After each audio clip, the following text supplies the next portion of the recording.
Hey guys, my name is Nick and welcome back to the channel, and in this video we are on the final build of the Warlord Titan. That's right, this is part 6 I believe of the series, and we are finally going to complete the build of this big beast. Just as a precursor, this doesn't include attaching all the armour panels, so this is all the skeleton. All the armour panels are cleaned up, ready to go, but they are going to be painted completely separately.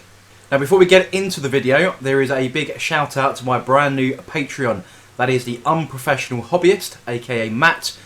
And there's going to be a link in every video going forward now, in the description below this, if you want to go and check out him on Instagram. He's a pretty good painter, to be honest. He lots of 30k stuff going on, and yeah, if you want to go and drop him a follow over on Instagram, the link's on the video for you right now and also in the description below. So thank you very, very much to my brand new Patreon. I really appreciate all the support with that. If you'd like to support this channel, then there's no obligation to do so, but if you do feel the need, then the link to my Patreon is in the description below as well. But of course, the easiest way to support the channel is to just drop me a subscription and click that bell button for future notifications of all my videos that I upload. And that is equally appreciated, and it doesn't cost you a penny. But without further ado, let's crack straight into the video and complete this build. So much of the remaining build is going to be magnetizing. So the two primary weapons, the Bellicosa volcano cannons that I've got, can be replaced with a Power Fist type weapon and a Sun Fury plasma type weapon. So should you want to be able to switch weapons in the future, you need to be able to make these swappable. As you can see on the screen, I've got a number of bits of equipment here, and this is some ring magnets and some 5mm brass rod. Now brass rod is ideal here because it is not magnetic. So what we want to do is make a post within the arm section like that by drilling into there. Then attaching some magnets into a flange that you're going to drill into this section. Just to give it a little bit of hold as the weapon slots into place. And then drill out the corresponding piece on the other side. So this is one I've already done earlier, but we're going to be going through the whole process in its entirety. The original idea was a load of old rubbish, and that was to have a pivot point in the middle there, and to be honest, it would just spin around freely on that pivot point, and I wasn't happy with it. So I looked at the Forge World pictures and noticed that their Sun Fury cannon had a magnet on the top in their Forge World pictures. So I kind of took that idea and decided, you know what, this needs some reinforcement. Brass rod is my friend, so let's go with that option. So this is the one that I've already done. So as you can see, that doesn't go anywhere, and to be honest, it's mostly held with friction. So the magnets are just there, just as a sort of an extra bonus, really. As you can see, it doesn't go anywhere, but if you did the old method, you're going to have that rotation, and you're still going to need to be able to lock it into place somehow. So you need a whole bunch of equipment for this. First up is a 10mm drill bit, because these ring magnets are 10mm in diameter with a 5mm hole. And we need a hacksaw to cut through that 5mm brass rod, because pliers or cutters just won't go through it. You need something a bit more beefy.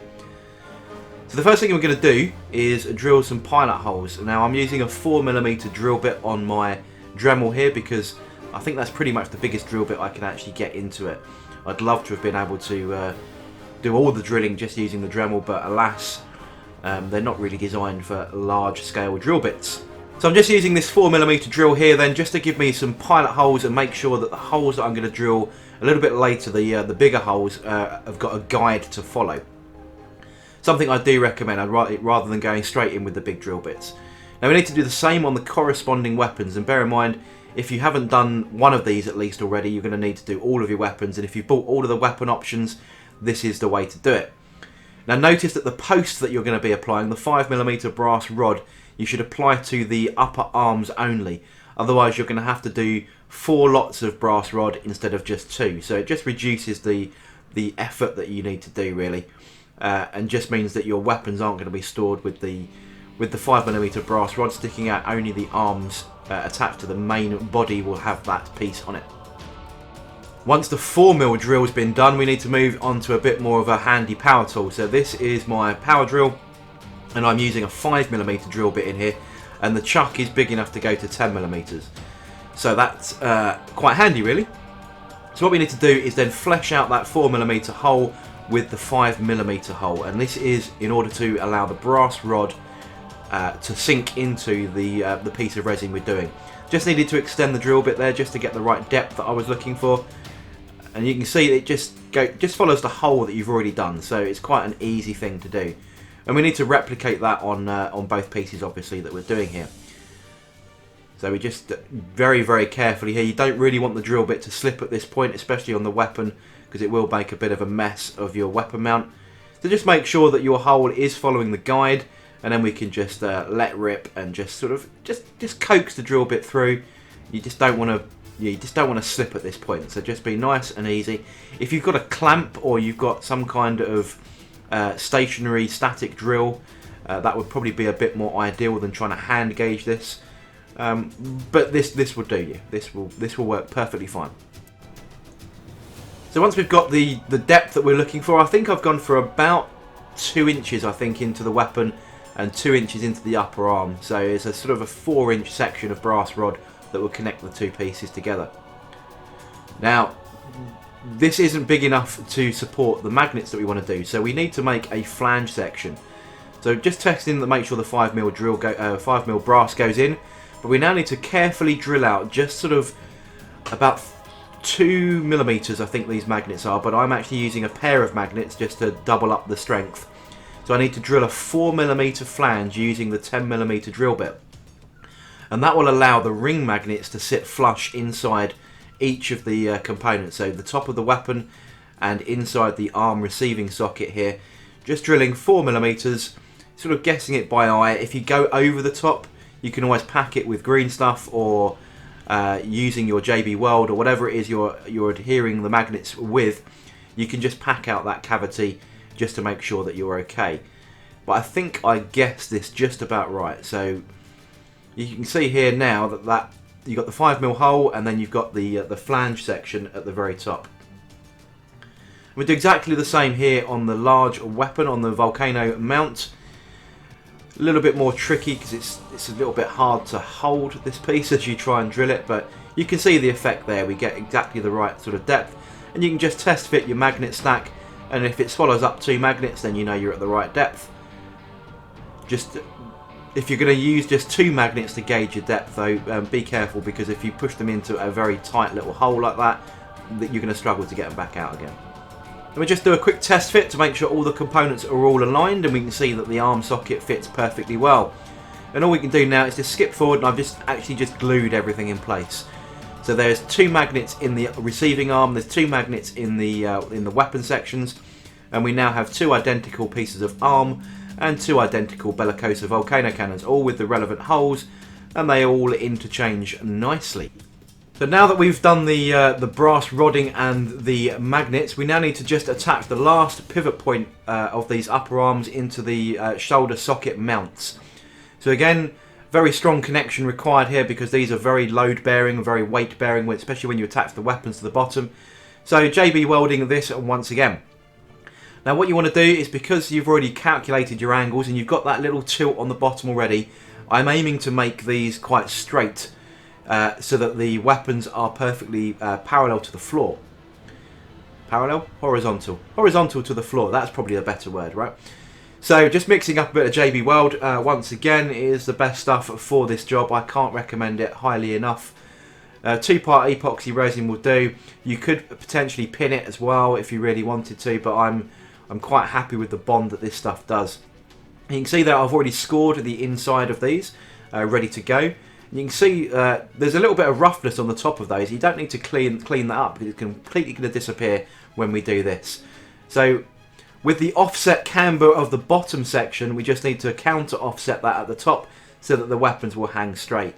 And we need to practice our icing and frosting techniques once again, and give that a good little smear on the inside where it's going to make contact with the upper arms itself. Just sort of double checking where these contact points are, just to make sure that I'm okay. So there's some stuff on the side here, and we need to cover the JB Weld also on the receiving side as well, so that the 2 parts of the adhesive, or two lots of adhesive, then sort of form a bond together with each other and then dry. Just smear it around with a little bit of a cotton bud again. Once again, this is my tool of choice for JB World for some bizarre reason. Just seems to work. So we just need to get a bit more then and apply that just to the top over here and then a little bit on the sides. Give it a good little smear over, and then once we press these two pieces together, all we're going to do then is use those cable ties that I've got on the desk just so that they dry under and set under pressure, and you haven't got to sit there holding it for 24 hours with your own hands, because that would be tedious and you might get a divorce. So we take the two sections, we slot them together like so. You can feel the bonding adhesive come together. You can just feel it squidge in your hands. And all we need to do now is just make sure that we're happy with the alignment and get one of these cable ties around it, give it a little bit of a fine tune, and then put it aside for the next 24 hours to fully set.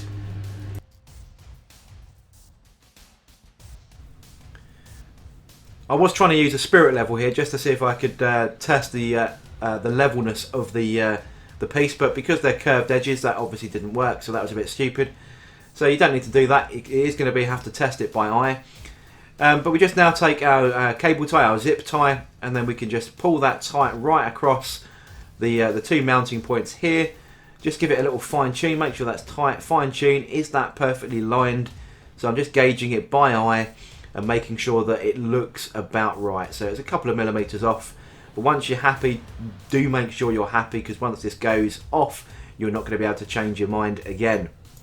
So we can now move on to magnetic parts number 2, and this is the shoulder-mounted weapons, so the laser destroyers, the laser blasters. We need to work out how to magnetize these. Now you could probably just do a pin really if you really wanted to, but I like to have my weapons a little bit more secure when they're mounted in. Now I've got some magnets here that I'm going to use, and they are a size of 12mm wide and 3mm deep. Now none of my drills that I own can take a 12mm drill bit. That 10mm drill bit was pretty much pushing my drill to the max. That meant that I had to improvise and basically bore out and just carve out the relevant hole, to be honest. So I just used my 4mm drill bit, drilled lots of different little holes, and then connected them together and just continued to work on that little section until I had the relevant measurements required. So the 12mm wide and then this sort of 3mm deep, and you can see I've replicated that on the shoulder mount as well, so you can see that hole quite clearly on the camera shot now. Now we just need to do that on the other two weapons as well, and I've just gone ahead and done that. You don't need to see that twice. And you can see now that I've got exactly the right amount of holes required to attach these magnets. Now these magnets are pretty damn powerful. Leaving them around, they were just flying all over my desk. There's so many different bits of metal all over the desk that it was attracting drill bits and God knows what other magnets were just sort of pinging across the desk. You do have to be pretty careful with powerful magnets when you're working near your computer, near phones, near magnetic storage. You just got to be a bit careful. So I'm actually going to attach these using JB World rather than super glue, just because I want sponsorship from JB World someday, maybe. But this is really, really strong stuff, and if you're playing around with very strong magnets, you want the adhesive to be more powerful than the magnetism force. Otherwise your magnets will just eventually just pull themselves out of the socket. So the same technique that I've used on previous videos, I'm just using a cotton bud. This technique is really, really working for me. I don't know why I didn't think of it before. It's just a very weird one. But just using a cotton bud really enables you to spread the adhesive around the right sections without the cotton itself coming off of the stick. So I don't know why that happens, but it does happen, so I've been using that ever since. So we now have our magnets, and I've already pre-measured, so they all definitely will fit in. I've pre-tested. In fact, one of the magnets did get stuck in and I had to dig it back out, but other than that it's all good. Using a non-magnetic stick, using a bit of spare brass rod to push that in, and we can see that it's perfectly flush on the weapon. I'm just wiping off any excess JB World before it allows it to dry. And we just put that aside for 24 hours and let that magnet bake into the resin. Rinse and repeat, just make sure we get our magnetism the right way round so that we can interchange the weapons. Now I will be 100% honest, I got this wrong and I can't replace it. I can't dig that magnet out. For some reason, whatever I did, I got it wrong. So my weapons will only fit on one shoulder blade now, which isn't really a big deal, but it just annoyed me. And yeah, once that was in, I didn't realise it was the wrong way around until I go to do the next section, and there's just no way of getting that thing out now without cutting all of the resin that you've just spent ages digging out. And each of those holes did take sort of 20 minutes to drill through, so I wasn't going to do it again, but it was a mistake. Just be careful with magnets. They're so easy to get wrong. Well, they're not easy to get wrong. I just managed to get it wrong because I was being a dick. But there we go. So we're just applying JB Weld into the holes on the torso, on the upper arms here, and then we can apply the magnets. Just make sure you get them the right way around, and then you can just adhere the magnets in. Now, one of the holes I drilled on here was slightly too big, so I am packing it out with a bit of green stuff, but I'll do that off camera. You don't need to see me do green stuff. And while we're on the subject of green stuff, there are still a few gaps that I need to go and fill on this. You can see on the on that shoulder armour panel mount, there is quite a clear sort of gap. I'll be filling that before we start painting, but I won't show that on the video. Green stuff is just a filler, so I mean, anyone can green stuff. I don't think I need to show that, but I'll show you the whole body build before we start painting. Now, one of the things I wasn't going to do was assemble the head because of the ease of painting of all the detail inside. Now, because of all the gaps and everything else, I thought I'm going to need to have to assemble it, because if you paint it separately and then assemble it, then you've got all the gaps. Then you're going to struggle to fill them and then have to repaint it and match all the colour schemes that you've already gone with. And getting into that detail isn't as bad as I first thought. Providing you don't put the crew in it, you can probably just about get away with it. And there is quite a bit of detail, quite a few screens and buttons and pipes and cogs and things to paint, but I think I can just about get away with it. If you've got a decent brush and a steady hand, we can just go ahead and build this. So that's exactly what I'm going to do here next. So just before gluing everything, I'm actually going to super glue rather than JB Weld. This isn't a weight bearing join. I've got no fear of this sort of just popping apart under weight or pressure of itself. It's fairly lightweight, so I'm just going to super glue this. And before I do any super gluing, I always score or sand each of the receiving components so that you've got a bit more purchase area for the glue to work with, rather than the flush flat resin surfaces. So we put the two sides of the face together, or the two, yeah, it's pretty much a face, isn't it, with all the lenses on. Then there's the command throne section, which is where the Moderati sort of sit down in the really front. And you've got a couple of little side panels here, which has got some pipe work and some detail on. And that just goes in each of those. They are keyed left and right, so make sure you get the right one. I think I actually pick up the wrong piece here to super glue in. But yeah, it's that is the one. Yeah, I've just got that the wrong way around, but that's fine. We just apply a bit more super glue to the right one and we're good to go. These are a pretty snug fit, so I do recommend not letting that bottom section dry first, just in case you need that little bit of wiggle room. As you can see here, it didn't quite slot in as expected, and you couldn't do it the other way around. You couldn't do the sides before you did the bottom panel, so you just needed to make sure that you had that little bit of wiggle room just before the glue really started to set, and then we're all fine. You can see there then, that's the two sides attached. We just got a rear section here. This is the bit that mounts onto the main torso. And we just got a couple of cables, but I'm not going to glue the top hatch section on so that you can actually just make that removable. My glue is running out, so I need to switch to my backup reserves very soon. That's the joys of big models, is you churn through glue and adhesive at an alarming rate. But that back section just fits on there. We'll just hold that for a little bit and then that will dry.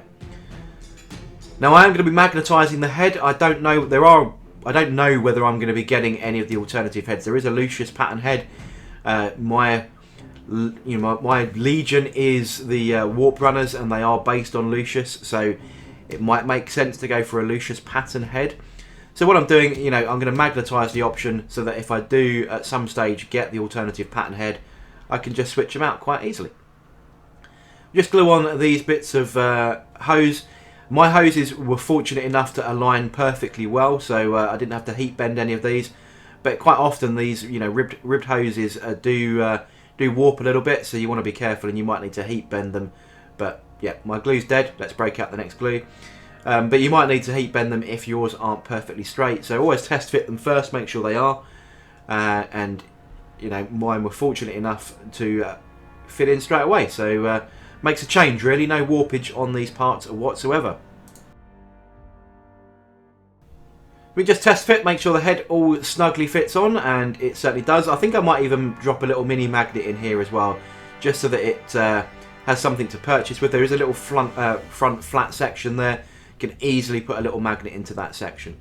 What we're going to do now is just drill out the rear of the mount here, and then the hole to go into the corresponding receiving socket on the Warlord. Now I'm using some 6mm magnets here.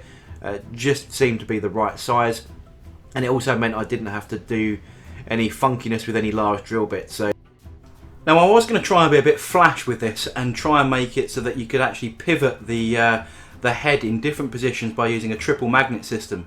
So that's where you have one magnet on the head, and then you have 3 magnets in the recess, and then that would enable it to be positioned in 3 different locations. But because of the size of the magnets I required, that wasn't going to work, so I just went with the single magnet option.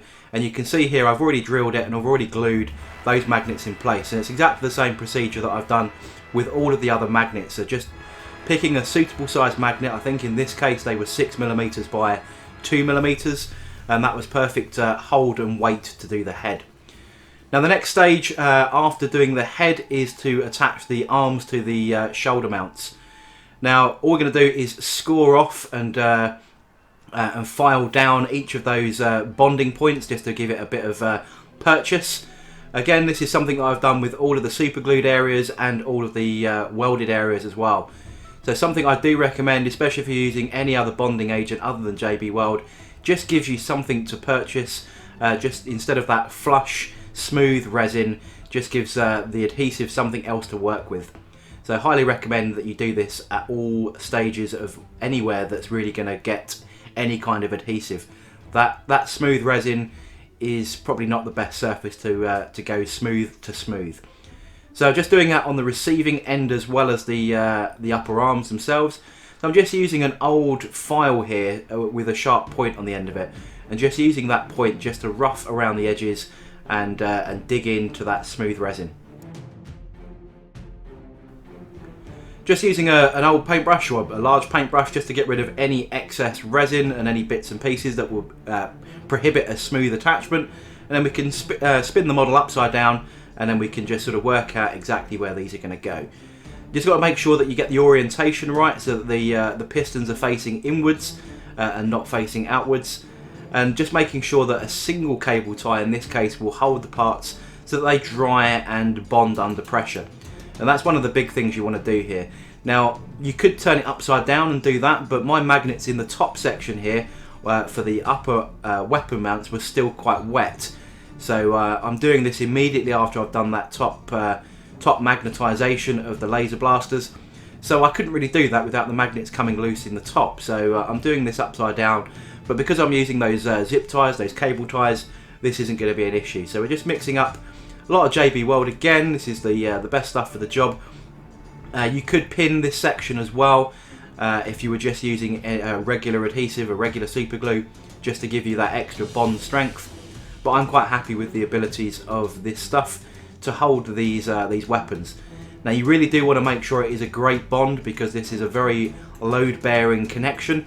So once you've got the weapons and those upper arms, that's quite a weighted section. It's a good couple of kilos worth of weight hanging from these points here.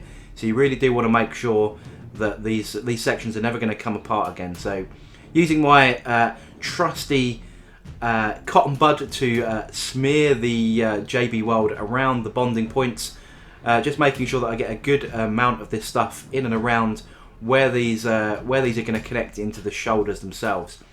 So on both parts, so you want to do it on the receiving side and on the part you're going to adhere to, and then we can press these together quite nicely, and then just use that zip tie, that cable tie, to hold these parts so they begin to set under that pressure.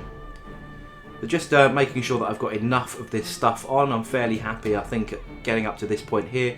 Just making sure that all those surface areas are reasonably well covered. I'm not overly liberally applying this stuff so it doesn't squeeze out and then having to do lots of cleanup. I'm just making sure that I've not taken it to the very edge, as you can see there, so that any of the excess or any of the superfluous weld mix will then just smidge out and then cover those areas. Give it a little twist, just to make sure that it sort of presses this stuff together, and then just apply the zip tie. And once that's applied and tightened, we're all good to go. And all we've got to do is repeat that for the other side, and that's our upper weapon arms all mounted, ready to go. And I just need to put that aside once again for a good 24 hours, and everything will begin to set very, very nicely. We are now on the final detailing. So this is just a couple of walkway protection railings and the point defense weapons. Now I'm not going to be gluing those on just for ease of painting. There's a lot of tricky details, and handling this model, you're easily going to pick it up and probably snap some of these weapons, like these last cannons and the Mauler bolt cannon. So I'm going to leave those off, easy to paint those separate, and it just protects the model from being clumsy when you're man-handling such a large piece of resin. So the last couple of pieces I'm actually going to put on are the walkway barricades that go around the back of these little railings. Just showing you there, that's where the Mauler bolt cannon goes. It just fits in that little socket there. But just for ease, as I said, for handling, I'm just going to leave those off.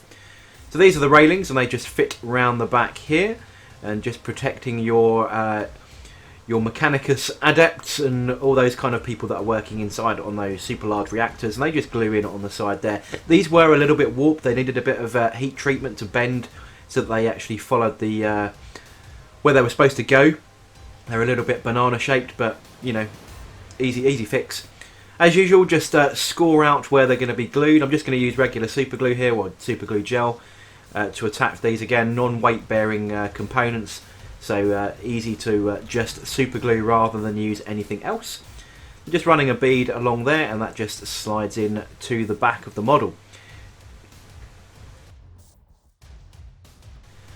Once we think we've got enough on, just press in. It did slightly bend out a little bit. I do prop that, the very last sort of bit just sort of pings out. It's under a little bit of pressure while the glue goes. You can see there my finger just sort of wobbling against it, but I just prop that with a I think I just used well, I tried using that file there, but that was too big, and just used a bit of brass, or a bit of a drill bit. In fact, I think I ended up using, just to keep it in there, just so that while it dried, it just stayed where it was. Nice. Yeah, that's exactly what I did, really. And in fact, there it is, propped in there, and then that just holds that last piece while it dries. Now, one armour panel I am attaching is this head cowl piece. There is another piece that goes underneath this. The reason for it is it's not a particularly great fit, and if you were to leave that entirely last and then paint everything and then attach it, there'll be a massive gap. So I decided to attach this now. Now, whether you do this on your Warlord or not is entirely down to the way that the pieces have been cast. I did find that mine was not a particularly great fit. See that big gap down the left-hand side? No matter what I did there, I couldn't remove it without affecting the other side. So it's just a little bit imbalanced. Perhaps the way the shell had gone together, or the main torso had gone together, it's a little bit not straight, just the way that resin behaves. So I'm just going to glue this on, and then I'm going to backfill it with some green stuff and some liquid green stuff, just so that kind of smooths out and you don't see it when it comes to the paint job. That's the only panel that I am actually attaching before I do the paint job. As usual, just score and mark the areas where you're going to be applying the super glue, so it's got something to bind to on both sides, on both halves of the surfaces that you're going to be attaching to. Press and hold, and then within a couple of seconds the super glue begins to bind, and we are good to go. So time for the grand reveal. Here we go then. This is as far as I'm taking the assembly before painting. So moving from the feet through the lower legs into the upper thighs, all those piston rods around the middle, the bellicosa cannons magnetised to the upper arms with the armour plates that are magnetised on the outside as well. Moving down to that other bellicosa, we're moving up to the head. The head has been magnetised and is free floating in the middle of his head receiving area. Moving up, we can see all the engine intakes and then the laser destroyers on the shoulder pads. Again, magnetised for ease of swapping. Although if you watch the earlier bit of video, my polarity on my magnets is somewhat lacking. But ho hum, they all fit in the end. And there we go. Look at the size of it. It takes up, you know, all of my desk. I had to freehand the camera just because it's just too big and you can't get a decent focus shot in my hobby area. And let's just sort of take a look at this side, and then we'll spin him round and we'll take a look at the back end as well. Lots of pistons, lots of cool stuff going on. It looks bloody awesome, let's put it that way. And it's now going to be a time to start warming up the airbrush skills. It's just ginormous. I mean, it's the size of a small child. It's ridiculous. But this is it. I think there are a couple of little green stuff gaps that still need to be done. We'll get on to those before we do the paint job, but that's neither here nor there for now. I can actually paint the armour panels before while the green stuff is curing on these. So here's from the back end then. There's the entrance into the main reactor, into the Titan himself. Be a nice little elevator somewhere. Some big engine exhausts. The top end of the cannons. You can see the void shield generators. You can see the back end of the Bellicosa volcano cannons. Again, the rear hip sections. You can see all those pistons in there. So there we go then, guys. The Warlord is built. Finally, it's probably taken me, what, 6 videos and about a month's worth of time. And bear in mind that I'd already had, you know, a little bit of a head start. I'd already spent a couple of weeks on this a long time ago when I first bought it. So you're probably talking a total amount of time of about 6 weeks. But most of that original 2 weeks was spent cleaning parts up. And when you're doing big Forge World kits, that takes an awful lot of time. Even the small ones take a lot of time. But when you've got pieces this big, a huge amount of time. Now, comparing the time I did a Phantom Titan, that took me 4 weeks, and I probably had more disposable time back then when I first did that. So it's probably a comparable amount of time to that Phantom. So yeah, if you're looking to do this and you work a regular job and you have regular time available for your hobby, then you are probably talking, yeah, a good 6 to 8 weeks worth of time just to build this properly. Now, you could rush through it. I've seen a few rush jobs, to be honest.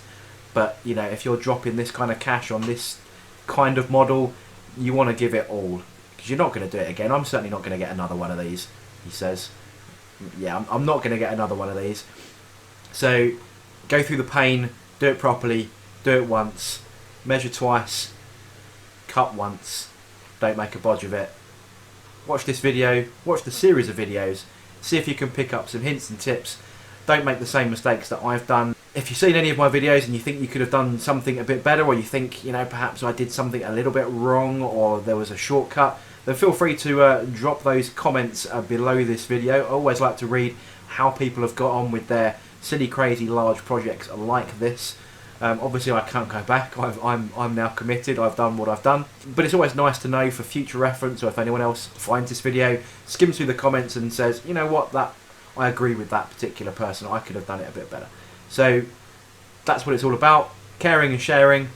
Hints and tips. If you've got something better, feel free to let me know. It'd be much appreciated. But thank you very much for watching. I hope you enjoyed this series of videos. It's now time to break out the airbrush. And I shall catch you guys on the next video.